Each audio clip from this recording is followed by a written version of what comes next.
Hi everyone, welcome back to my channel. My name is Sephora. I'm an attorney and a business coach, and I help you guys launch your business from scratch, okay? So let's go ahead and jump into today's video. We're gonna be talking all about mastering time management as a professional woman working full-time, trying to launch her business or scale her business to 6 figures, okay? That's what this video is gonna be all about, and I have a lot to say on the topic. You may or may not know. Like I did lots of things while I was in law school. Okay, so when I was in law school, I was on multiple leadership. I always hesitate with like saying exactly what it is because if you didn't go through law school, you probably don't know. But suffice to say, I was the editor-in-chief of the #1 criminal law journal in the country. I was the trial advocacy assistant director. I externed with the Department of Justice. I was networking. I was taking like 3 to 4 doctrinal classes in any given semester. I was going to job interviews, right? I was doing literally all the things, okay? I was doing all the things, all while still maintaining great grades. I graduated with honors from Georgetown University Law Center, okay? And so I know a thing or two about time management, trust me. And I took those skills that I used in law school with me into my career as an attorney and ultimately when launching my business while still working full-time. And those are all the skills that I'm going to be telling you guys all about so you can apply it to your own business launch journey, to helping you scale and build a successful business. So when I started my business, I was working full-time, and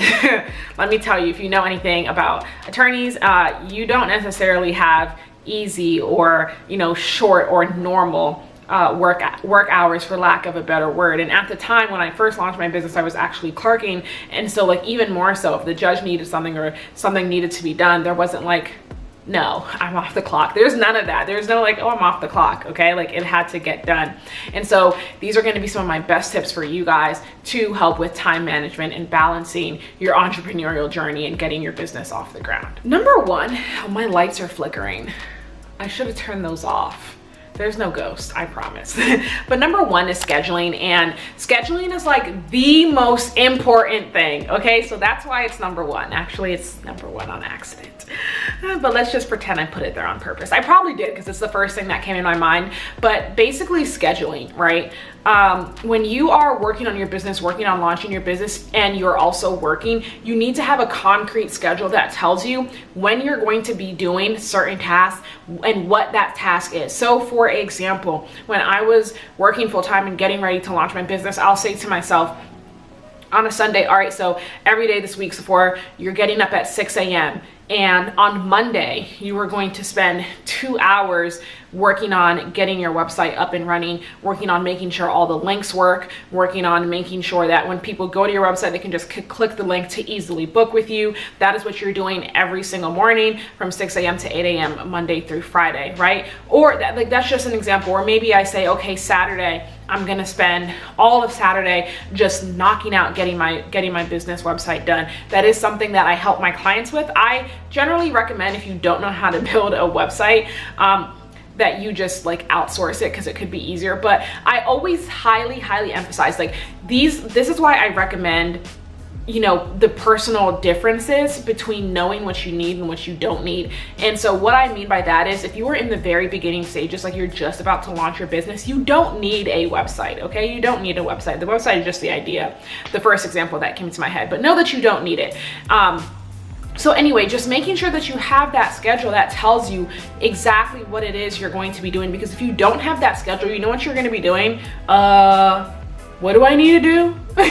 Like you're gonna be spending 30 minutes trying to figure out what it is you need to do, or kind of just like running around and trying to figure out like, okay, what do I do here? What am I gonna be doing this hour? What am I gonna do? So just save yourself the time, and every single Sunday or Saturday or whenever it is, create your schedule for the entire week. For me, it was Sundays, and I would create my schedule all the way through to Saturday or Sunday on what I was gonna be doing and when I would be doing it. So again, I would say like, okay, maybe on Monday morning, I am going to do some market research, and maybe I'm gonna reach out to some people and ask for them to schedule a call with me so that I can find out more about their problems, so I can find out more about what they need, what can I offer, how can I build this irresistible offer for my business, right? Maybe it's, oh, I need to tweak my offer. And so on Tuesday and Thursday, I'm actually going to spend time tweaking my offer, right? So making sure that you have that really, really strong schedule laid out for yourself and for your business. And so you know when you're going to be working on your business, right? And another time management tip here when you are scheduling is do tasks that are similar together. So for example, instead of breaking up like, oh, I'm going to get up at, let's say 5 a.m. and from 5 to 8 a.m., I'm going to spend 1 hour doing market research. I'm going to spend 1 hour prospecting. I'm going to spend 1 hour building my website. No, like, right? Because you're switching. Like, it's going to take time for you to switch from task to task. It's going to take time for you to like figure out like okay, like get in the mode of reaching out to people for the market research. It's gonna take time for you to get the website, like, right? And so just pick one of those things and spend the entire 3 hours doing that, and then get that thing done and mark it off your checklist, okay? And so when you're doing it that way, you're actually saving yourself time, again, because you're not having to switch between this mindset and that mindset and this task and that task. You're just knocking it out of the park. So make sure you have that schedule done. I always do a weekly schedule, and then generally I may have like a monthly schedule, and then even broader, a quarterly schedule. And so that quarterly schedule would look like, here are the things I want to get done this quarter. And so with my clients, and if you want to become a client, then make sure you shoot me an email at contact@sephoragrey.com. And guys, if you want like in-depth tips on how to launch your business, click the description link in my bio to get your free guide to launching your business in 10 steps. You'll get some more in-depth information on all the things I'm talking about.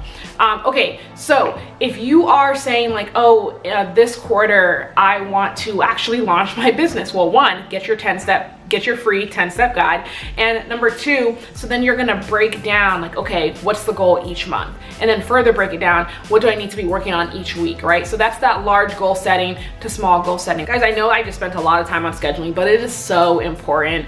One of the first things I do when I meet with my clients, like first or second things, is like, let's get this schedule. Like, let's get this schedule set up, because you need to make sure I need to make sure I know what you are doing, and you need to make sure you are doing those things. If you don't have a schedule, you're just flying blind, and you're just gonna end up wasting a lot of time. So just go ahead and create that schedule. The next step in managing or mastering time management is prioritizing, okay? So when I was launching my business, I was like, what are the most important things that I need to be doing to launch my business? And that is why I said to you guys, if you are just getting ready, if you are just starting to launch your business, you don't need a website. You don't.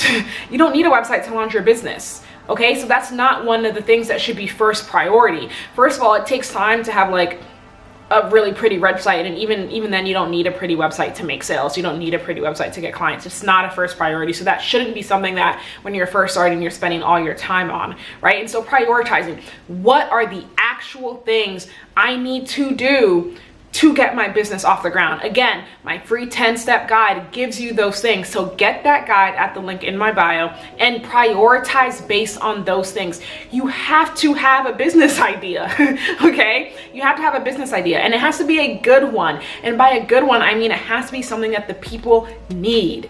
It has to be something that people need. If the people don't need it, your business idea is never going to sell, okay? You have to have a target audience. If you don't have a target audience, you are targeting no one, you are going to sell to no one, right? So these are like the things that you need to be prioritizing when you're figuring out, how do I batch schedule these tasks? How do I figure out which tasks I work on first and which tasks I save for later? You have to know what tasks you actually need to prioritize to launch your business, and then ultimately to make sales. Okay, so make sure you're not doing all those things that aren't making you money, that aren't getting your business off the ground. Save those for much later, right? Because those aren't that important. Okay, guys, if you are liking this video, then go ahead and make sure you like and subscribe, and leave a comment down below and let me know what kinds of videos you guys want to see next. And let me know if you are liking these tips on mastering time management. The next step that I have for you guys is knowing when you are most productive, okay? This is so important, because when you know when you are most productive, that's when you are going to put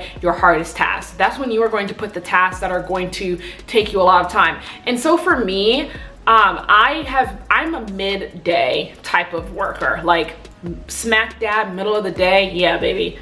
I'm rolling, okay? Rolling, like chugga chugga choo choo, okay? Literally, I am rolling. So I know between the hours of about 10 a.m. and 4 p.m., I can get a lot done. like a lot done, and that's because I can just plug away at it. I do not like working at night. Even when I was in law school, I was never studying past 7 p.m. Like I can almost 99% say the only time I studied past 7 p.m. in law school was exam time. Otherwise, I never did. Same thing with my business. I typically don't like working on my business at night, and so I didn't. I don't like working at night, and so I didn't, okay? And so I knew my key hours is like 10 a.m. to 4 p.m. And so put in so I would put my hardest tasks, whether it be at work or in my business, right in those like hardest task areas, okay? And so what does that mean, right? Yes, that means maybe I need to get up at 6 a.m. and do work for my actual job, or do like menial or like less important tasks for my actual business, or less important tasks after 4 p.m. for my actual job or for my business, right? And so it's making sure that you know when you are most productive, so you're putting those heavier tasks, those heavier things in that most productive arena, okay? That's not saying like that's the only time you're working, because I was, like I just mentioned, sometimes I was getting up at 4 a.m., 5 a.m., whatever, most often, like most regularly 6 a.m. and still working, but I wasn't doing those heavy lifting tasks. So like my 6 a.m. task, for example, may have looked like, oh, I'm scheduling my content, or I'm working on content creation, or I'm just organizing my calendar, or you know, like whatever things that it's just like, okay, like this needs to get done, but it's not super important to get done, okay? So making sure that you're just prioritizing your tasks and working on them on the times that you are most productive during the day. The next step to mastering time management is learning when to say no. Not only in your job, like, oh, hey, Lauren, let's use Lauren. No, let's not use Lauren, let's use Sarah. Hey, Sarah, I have this extra task that, can you do it at work for no extra bonus or for no good reason other than I don't really want to do it? No, the answer is no, I'm not going to do it. Okay. So what I mean is learn when to say no, right? When you got too much on your plate already, when you've already got a lot on your plate and this isn't something that's absolutely essential to your job or absolutely just necessary for only you to do it, just say no, right? Mastering time management includes knowing when to say no and keeping your eye on the ball, keeping your eyes and focusing on what's a priority and what's not a priority, and saying no to those things that aren't a priority. That also may mean like, oh, hey, you know, can you stay up until 12 a.m. during the week because, I don't know, I want to go get drinks?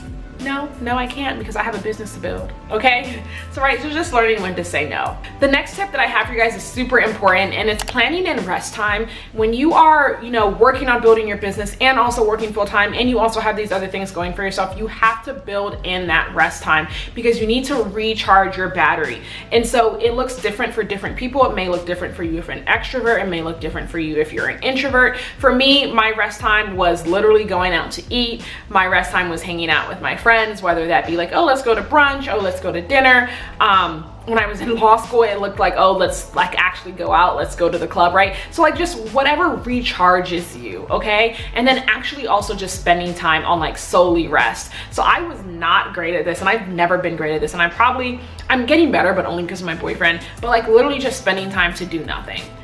Just spending time just like watching TV, or just like literally just doing nothing. And I would say I still don't do it that often. I'm always like in some way trying to force or like make sure I'm giving myself that rest or getting that rest that I need. And that's so important, again, just because you want to make sure you're fresh when you are doing all these different things at time. The last time management tip that I have for you guys on how to master time management is to just become really, really introspective. When you know how well you work and how quickly you can get things done and what you're good at and what you're not good at, you are going to become a queen at time management. I've said this before and I will say it again, but whatever you are not good at, outsource it to somebody else. Why are you going to spend 48 hours, 2 whole days trying to build a website when you can just pay someone else to do it? Okay? Why? Don't do it, okay? Do not do it. Mastering time management, a lot of that comes along with knowing yourself and knowing what you're good at and what you're not. Okay guys, thanks so much for watching this video. Make sure you give me a like and subscribe, and click the business and entrepreneurship playlist to get more videos just like this one, and comment down below and let me know which tip you are going to implement to help you master time management in your business and in your life. Make sure you give me a follow on Instagram and TikTok at Sephora Gray Esquire, and follow my page on Facebook, Transformative Woman, and give my actual page a follow, Sephora Gray, as well. And I will see you guys on the next one. Thanks so much for watching. Bye.